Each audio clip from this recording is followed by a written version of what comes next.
Hey guys, what's up? I'm Keith. Thanks for clicking this video.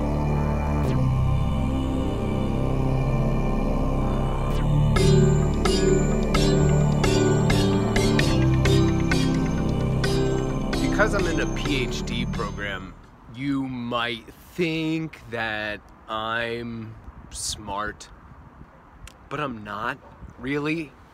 Well, not in the conventional sense, I guess. I mean, all throughout school, from the time I was in grammar school until the end of high school, I was never the smartest person. My grades were never really that good. I was a solid C student. All throughout my life, everyone told me I was so bright. My parents at one point offered me money if I would get a B or an A in a class. I never earned a penny. Maybe once I got a B, but what changed? I just found that no matter how hard I worked, I was never as smart as the other students. I could never get the good test grades, no matter how much I studied. I had a really short attention span, and I was always off in my own world. My imagination was going wild. It was really hard for me. By the time I graduated high school, I was sort of known as a slacker. I didn't really do much. I wasn't really going to amount to much. And since I was being treated like a slacker, I started acting like a slacker. You know, it's like the self-fulfilling prophecy. When you treat somebody like an idiot, they're gonna act like an idiot. They're gonna continue filling that role because that's what you're telling them they are, so that's how they act. My senior year in high school, they put me in a math class called College Math.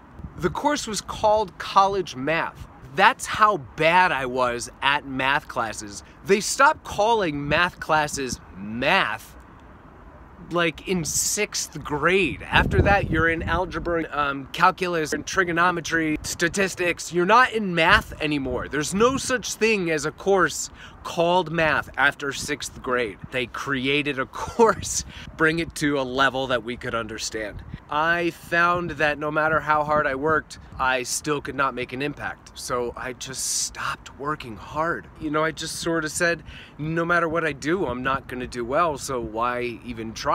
Wait, so what changed? Once I started majoring in psychology, I found something that I was so passionate about. And I was passionate about other courses in high school as well, like chemistry. I loved learning about chemistry. There was a point in my life where I thought I wanted to be a chemist. Chemistry is a field where you need to have good grades. But when I went to Marymount, I started studying psychology. And through studying psychology, I learned a lot about the mind and the brain and the way that the brain works. I decided then, if I'm paying this much for something, I have to make it worth it. I have to figure something out because now this is my investment and there's no one who's caring about my education anymore except for me. So if I don't care about my education, I should drop out and do something different. If I want to do this, I have to figure something out. So what I did was I tried a lot of different techniques to studying. I tried to lean back on different lessons I had learned throughout high school about how to study, how to keep a binder, how to take notes, and also like combined that with a lot of stuff I was learning in psychology about the mind and how the brain works and how the brain likes to absorb information best, most efficiently. So I combined those things together and I sort of created my own study plan for myself. And I started to see the grades much better than they ever had been throughout my entire academic career up to that point. So I got to know myself as a learner. You know, I tried different combinations until I found some stuff that started to work for myself. So doing this self-exploration, combining different techniques that teachers had taught me along the way and what I was learning from psychology, I started to learn who I was as a learner. At this point in my career, when I was at Marymount, I started to ace my classes. Even in math, I was taking a statistics course. I did so well in those classes that the next year, the professors offered me to student teach those classes.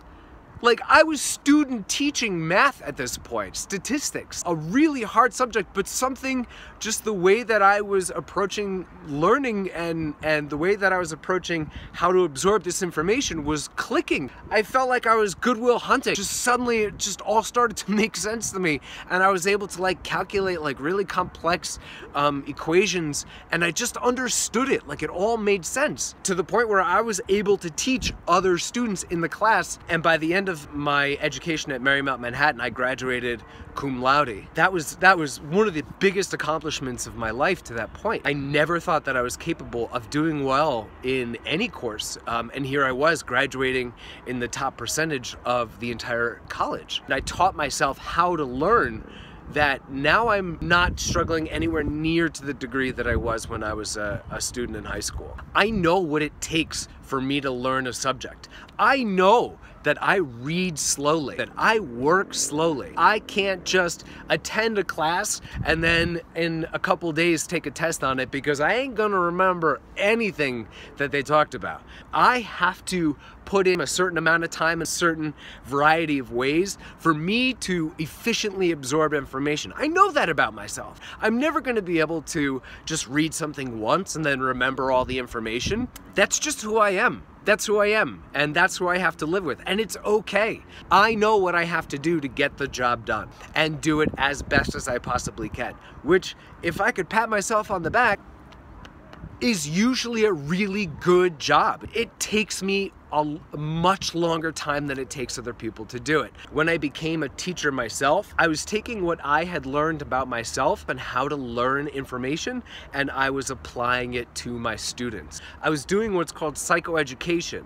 I was using teaching psychology as a vehicle to teach my students about the mind and about the brain, same stuff that I had learned when I was in Marymount. When we would get to the learning and memory chapter, I was just teaching them different techniques and having them practice different ways of learning and remembering information, and teaching them how the brain in general likes to remember information.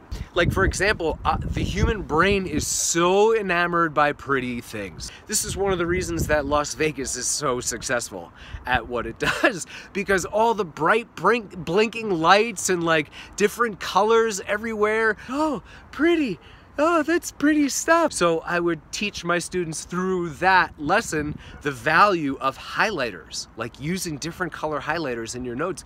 Your brain is just sort of like, oh, I like the look of this. And how your brain is more attracted to asymmetrical things versus symmetrical things. So I would teach them why there's value in outlining and indenting your notes and creating hierarchies in your notes, because when you go back to study, it's more interesting and your brain is more engaged. And my students would come back to me 1, 2, 3, 4 years after graduating high school and tell me that they still remember these lessons that they learned in psychology, and they're still using these techniques. They have since learned who they are as a learner, but it's more than just being a learner.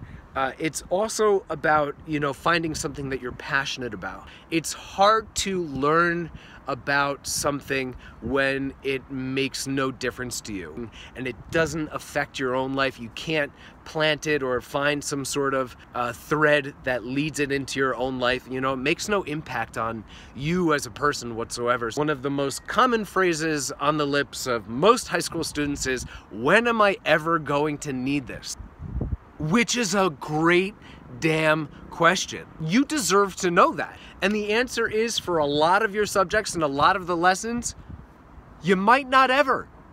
You might not ever need it.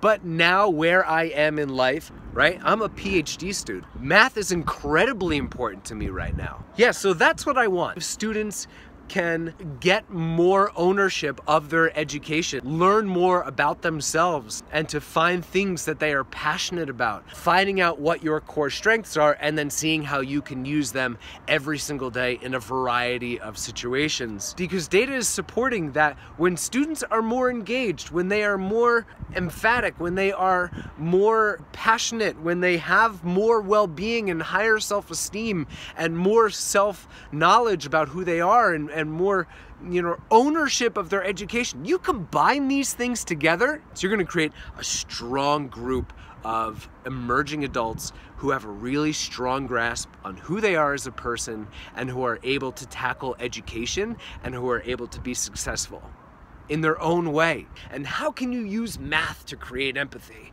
How can you use the English language and literature to create compassion? How can you use history to teach about well-being?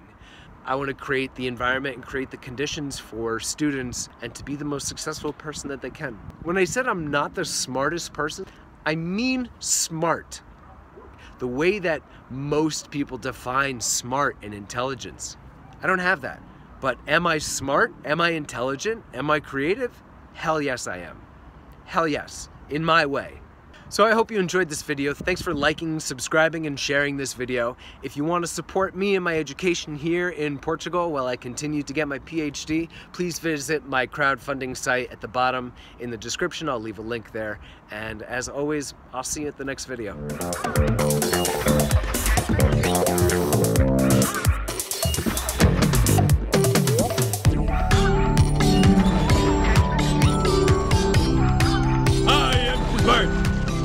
SMRT. I mean SMART.